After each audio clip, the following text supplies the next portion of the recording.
Hello বন্ধুরা, আমাদের আজকের বাজার থেকে কাঁচা ইলিশ নিয়ে আসা হয়েছে। ওই কাঁচা ইলিশে ভাপা করব। সব মশলাগুলোকে একে একে করে নিয়ে আমি মাখিয়ে নিলাম, দিয়ে আমি বাটিতে দিয়ে ভাতে দেব। ইলিশের ভাপা করছি, আর এটা আমি কিছুটা সময়ের জন্য ম্যারিনেট করে রাখবো। রাখার পরে এটাকে একে একে করে নিয়ে আমি এটা ভাপা করব।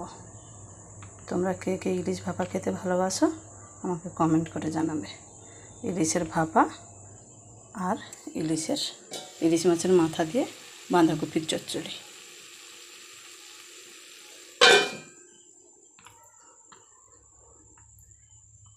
কার কার ইলিশ মাছের ভাপা খেতে ভালো লাগে আমাকে কমেন্ট করে জানাবে। Thank you.